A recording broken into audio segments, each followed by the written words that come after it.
right, it's Friday, and are we surprised by this price action? Absolutely not. This is the follow-up video from Monday's video, so we're going to recap some of the analysis that I shared at the beginning of the week. We're going to take a look at some of the trade ideas that I also shared, as well as my notes. This is the results from the beer call spread that I mentioned on Monday.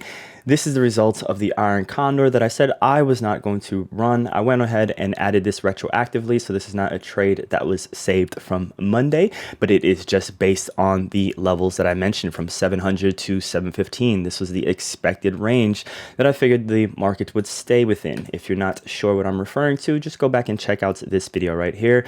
Link will be in the description down below, but I mentioned that I expected 711 to act as major resistance for this week, but then also that 706 was going to weigh in on price, and that this range is where the markets should spend the majority of the time. And here we are on Friday, and that is essentially what's played out. Now, the beer call spread worked out, the iron condor worked out, the accounts builder long call butterfly worked out, or this is just generally going to be a non-directional butterfly spread. I don't entirely know why I made it all calls this time. I think I was just rushing to get that video out on Monday. Generally, this is an iron fly, not a long call butterfly, but it's generally going to be an 11 DTE to 15 DTE non-directional trade with a broken wing this way, generally comprised around where I think the gamma exposure profile is suggesting price is going to consolidate around.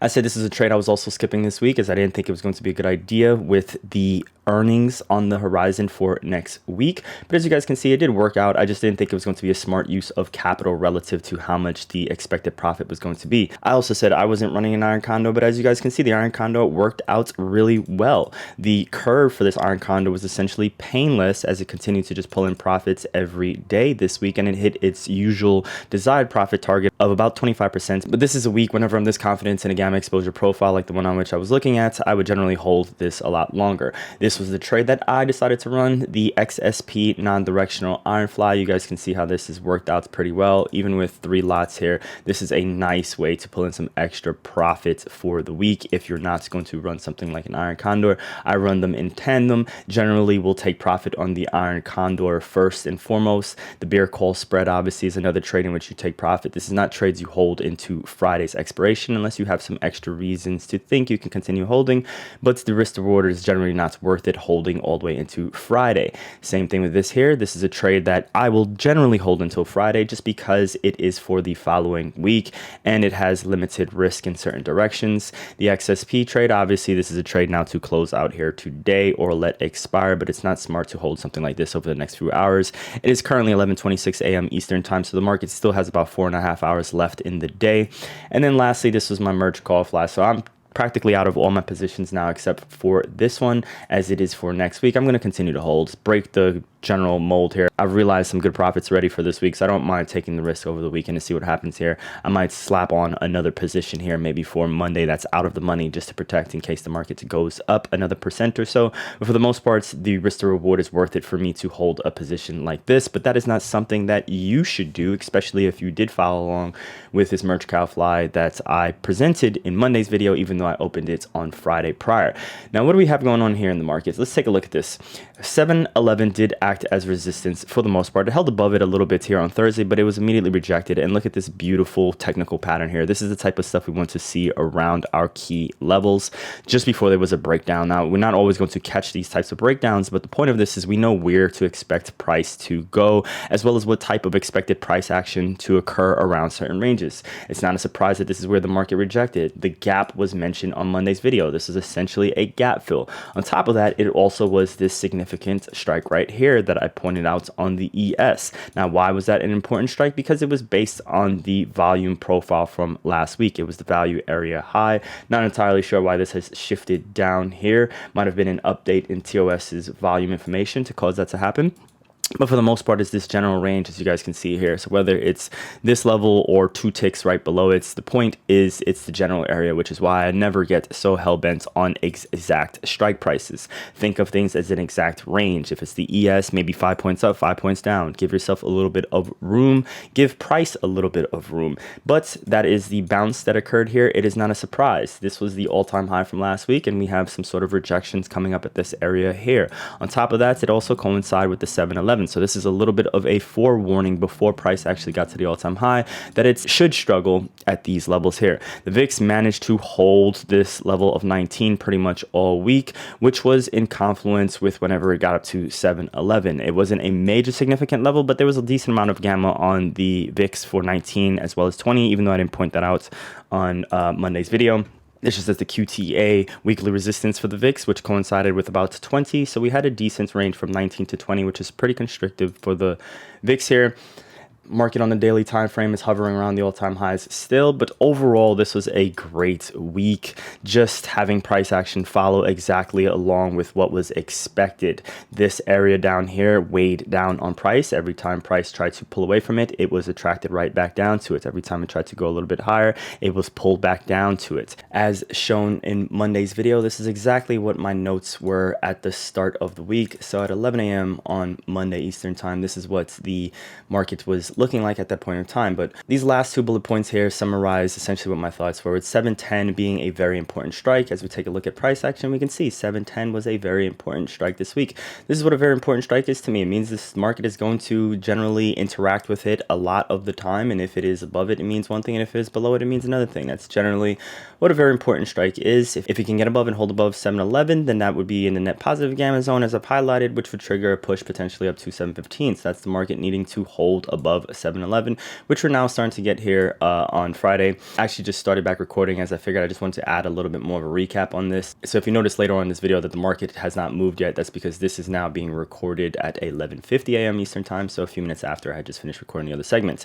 But this was my personal expectation, not exception. My personal expectation is a flat to slightly down week with 711 acting as resistance, 608 being a magnet, and support down at 700, and that's essentially what we got. Now again, Friday afternoon, anyone's guess what's going to happen later here today. For most intensive purposes, any weekly positions that are open on a Monday at this point, a trader should generally be out of, but this was that 711 acting as resistance, and then again this area weighing down on price. So that was the personal thought. So whenever I share personal thought, it means I'm structuring my profile around what I think most importantly is going to happen. So even if they might conflict with some of the analysis, I like to always separate what I'm personally thinking or feeling and try to be as objective or unbiased as possible to the data, because there are plenty of times that the data is telling me one thing and I don't want to believe it. And as a trader, I go against the grain and make a stupid decision. I'll actually open a trade that is conflicting with the data and actually contradicting my whole purpose of trying to be a more quantitative style trader. But at the end of the day, I'm human also. There's plenty of times that the gamma exposure profile is entirely bullish, and I will make sure to let you guys know that it looks extremely bullish and there's no reason for anyone to shorts, but it doesn't mean I won't go take a look at some puts. Sometimes we can't help it. We are human, and myself included, guys. So that's why I like to make sure it is clear when it is personal and when it is not. And sometimes my risk profile is also affecting my thoughts. If I'm in a profile that is under the water, maybe I have a profile that is expecting the market to be here and then the market is all the way up here, it's going to be hard for me to be entirely objective because I want the market to come back down into my range of profitability. So that might affect how I interpret the data. But again, I try to be as unbiased and objective as possible. So just wanted to append this section to this video as we continue right along. Now it is Friday. It's anyone's guess what's going to happen over the next few hours, but essentially the trading week, at least for a person such as myself, is essentially done. I don't even know if I'm going to open up an afternoon spread or something like that. If I open up anything at this point, it's most likely going to be what I think the market is going to close for today. So it's going to be a 0 DTE that I'm going to let cash settle. This is usually the point in time where in which I start looking ahead. I start looking at next week's economic calendar. I start looking at what is the earnings for next week. Then I start looking at the gamma exposure profile for next week to get a little bit of a jump start on potentially building some positions from next week. Obviously not going too heavy. And if I'm going with next week, then I'm generally going to use options expirations that expire the following week. So in other words, if I'm looking to put on a position for next week, I'm not going to use next week's expiration. I'm going to use the following Friday or Monday just to give the trade some extra time. I like to have that 11 to 14 DTE type of window or range whenever I'm opening positions just before the week ends without getting the fresh set of new gamma exposure data that I like to wait for on a Monday morning. On weeks like this where the gamma exposure profile is now back to some sort of normalcy, a lot of things start working again. So we start looking for some sort of RSI being oversold in tandem with when the price is at some sort of support level. The same thing when the RSI is oversold. If the RSI RSI is oversold at certain resistance levels. These type of simple indicators, these type of simple confluences are much more effective when the market is in a net positive gamma territory, especially when we're using our gamma exposure as an edge. We can pivot back to using some of these simple confluences. What I also mentioned in Monday's video is this is generally when you want to pivot some of your strategies or approach to the market. And I mentioned just looking at going with long call or long put positions, or maybe debit spreads. So a call debit spread or a put debit spread is very effective because implied volatility has come down. It means options are relatively cheap. I plan on doing a more deep dive breakdown into, I think, Tuesday's video. I'm actually training someone for quant trading apps, so we're having daily conversations. He's been grasping a lot of the gamma exposure information really well. So I'm having daily conversations with him in weekly training sessions as he's being trained to mostly be a 0 DTE gamma exposure analyst. And through conversation with him, I figured it would be good to make a general public video for all of you guys to take a look at, but I'll hopefully get a chance to work on that video. If not today, then later tomorrow. Something like if the market is at resistance, then maybe look at the put that is at support. So in other words, if the market is up here, the put for down here, you can use a 1 DTE. So if you're looking at the market being here, go with a 1 DTE or go with the same Friday. Market sells off, boom, you have yourself a really nice win. If the market goes a little bit higher, you have a small loss relative to how much you can make. Then if the market comes down to support and you start seeing some sort of confluences or some sort of reasons to be long, then maybe targets the strike price on the opposing end. So that's 711. If you trade the SPX, simply convert the strikes. I do my analysis on the SPY, but I trade predominantly SPX options as well as ES options. The SPY is my main ticker for the S&P 500 analysis. For me, it has much less quirks than the SPX and the ES. It's much less things to have to worry about. So there's no rolling contracts. There's no delays with the data. It has volume. It has clean price action. The gamma exposure profile is generally easier to interpret. And if the SPY is at resistance, then it means the ES is at resistance. It means the XSP is at resistance. It means the SPX is at resistance. They all move in tandem with each other. So if the market is at this area here and its potential resistance, you see a potential resistance here, you see some sort of confluence, the same deal. Look maybe at the opposing support. You can find yourself catching some really nice wins when the market is this range bound. Yes, you can still have your non-directional trades like your iron condors or your iron butterflies that are going to be your longer DTE type of trades, but you can still take 1 DTE or maybe even 5 DTE. So if you're using the Friday expirations already, then look at some Monday options and just take these directional trades. That is something I'm not only just saying in this video for you guys, but it's also for myself to hear out loud. I only caught 2 of these directional trades this week, and I took them as debit spreads as opposed to just buying the put and the call.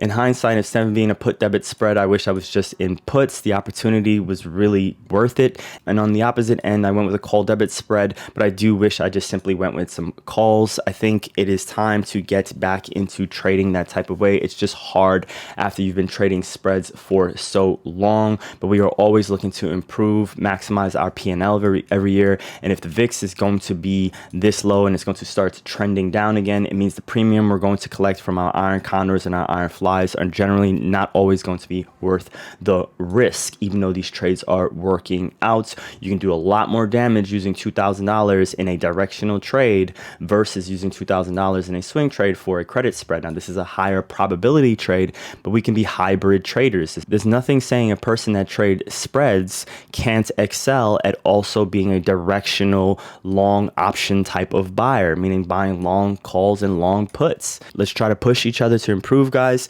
We've still got a lot more time ahead of us this year. It is only the start of Q2 and so much opportunity presented to you guys. If you learned anything, leave a comment down below. If you like this video, let me know. Like the video, subscribe to this YouTube channel if you're new here. Make sure to check out the previous videos in this weekly series. They are filled with a lot of educational information, as well as showcasing to you guys at the beginning of the week how a trader might analyze, and then also showing you guys the results at the end of the week. Out of the past 11 or 12 weeks, there's only been one Monday in which I missed, which was last week Monday, as I took that Monday off. But for the most part, there's a long track record of consistency here, and you guys can essentially develop a proper system for yourself, which more times than not is more important than actually just trading. Build a proper system for yourself. Create something that you are comfortable with, something you can remain consistent with, and that in theory will help you increase your P&L. Thanks for watching, guys, and I'll catch you in the next one.